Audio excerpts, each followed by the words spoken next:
Hi, everybody. This is Miss Leon, and this is part two of your lesson on the metric system. Last time we were together, I taught you about what the metric system was and a little bit more information about why it's used. This time, we are going to talk about how we can convert from one unit to another unit. I want you to remember the place value chart. If you recall, every place is either 10 times larger or 10 times smaller than the place to its left or its right. Looking at this place value table, you can see the different place values, the 1000s, the hundreds, tens, ones, tenths, and hundredths. Please notice the decimal point between the ones and the tenths place right here. Everything to the left of the decimal point is a whole number. Everything to the right of the decimal point is fractional amounts. That means numbers smaller than 1 or parts of 1. So you can see that there is a 1 in the ones place and also a 1 in the tens place. Please remember that the tens are 10 times larger than the ones, just like the ones are 10 times less than the tens. So when I have a 1 in the ones place, it is equal to or the same as 1 unit. And when I have a 1 in the tens place, it is equal to or the same as 10. So to move from the ones to the tens place, you would have to multiply by 10. So 1 times 10 equals 10. In this table, I have a 1 in the tens place and also a 1 in the hundreds place. Again, the hundreds place is 10 times larger than the tens place, and the tens place is 10 times smaller than the hundreds place. So a 1 in the tens place is the same as or equal to 10. And a 1 in the hundreds place is the same as or equal to 100. So to move a number in the tens place to the hundreds place, we would have to multiply by 10. So 10 times 10 equals 100. So let's try this using our metric units. Please remember the acronym. King Henry doesn't usually drink chocolate milk. We use this table in part 1 of our learning. On the left-hand side, we use the first letter of each measurement amount, and we tie that to the acronym. So moving from kilo down to milli, the kilo is the largest, which is equivalent to 1,000, and the milli is the smallest, which is equivalent to 1/1,000th. I'm going to talk to you about grams, but it could also be liters or meters. Looking at the unit section, it doesn't much matter what the unit is. The kilos and the hectas, decas, decis, centis, millis are all in the same order and they're all worth the same amount. It just means that the grams talk about mass or weight, the liters talk about liquid, and the meters talk about length.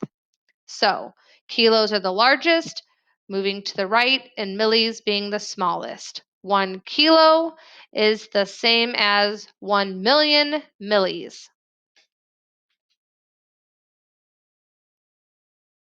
Remember, we are only focusing on the kilos, the units themselves, centi and milli. 1 kilogram is equivalent or the same as 1,000 grams. When we are converting, we will be moving from the kilograms to the grams. We are moving 1, 2, 3 spaces to the right. When you move to the right, you are going to be adding a 0 each time. 1, 2, 3. It is multiplying by 10 each time. Please notice that this is your inferred decimal place when you have the number 1. So we'll be adding 1, 2, 3 zeros to the back. 1 times 1,000 equals 1,000. In this slide, we're going to be looking at meters. I'm going to start with 1,000 millimeters. And I'm going to convert first to the centimeters, which would be 1,000 divided by 10 would equal 100. We are simply taking this implied decimal and moving it over once, which would be 100. So 1,000, one jump, take away 1 0 would be 100. I can also convert from the millimeters to meters. That means I'm going to be making 1, 2, 3 jumps. I will be taking off 1, 2, 3 zeros. So 1, 2, 3. And my decimal place will be right after the 1. So 1,000 millimeters, 1, 2, 3 is equivalent or the same as 1 meter. And I can do that in the opposite direction. I can have 1 meter and I can convert it to millimeters by adding zeros to the back of the 1. I'm jumping 1, 2, 3 spaces. So I will move my decimal place 1, 2, 3 spots. At the 1, 1, 2, 3 spots. So 1 meter is the same as or equivalent to 1,000 millimeters. And that makes sense because a meter is bigger than a millimeter. And it takes a whole lot of millimeters, a whole lot of little pieces to build up and to make that one big piece of the meter. Just like I've talked about in class with our bodies ourselves. We have a whole lot of little pieces that get put together to build our whole body, our whole self. So there's a lot of little pieces that go together to make us. This time talking about liters. I have 5,500 milliliters. And I am going to convert that to liters, which means I have to take away 3 spaces. 1, 2, 3. I will be moving my decimal place 3 times. My inferred decimal is right here. I move that 1, 2, 3 times, which would be 5.5 liters. 1, 2, 3 times.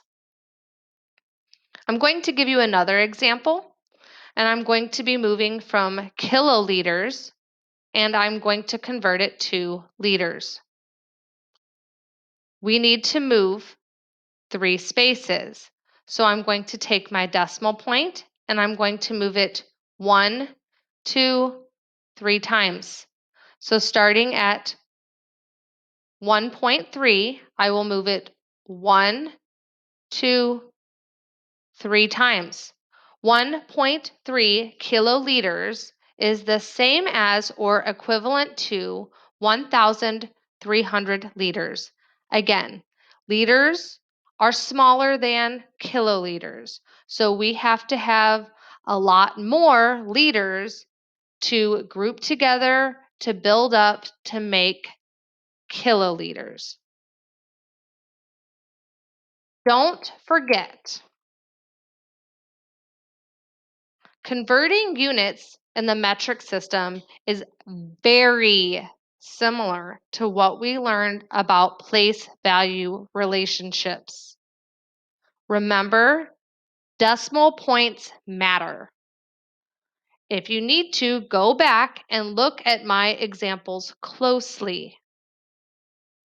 Thank you for watching, and I hope that this little video and informational help you with your learning. Have a great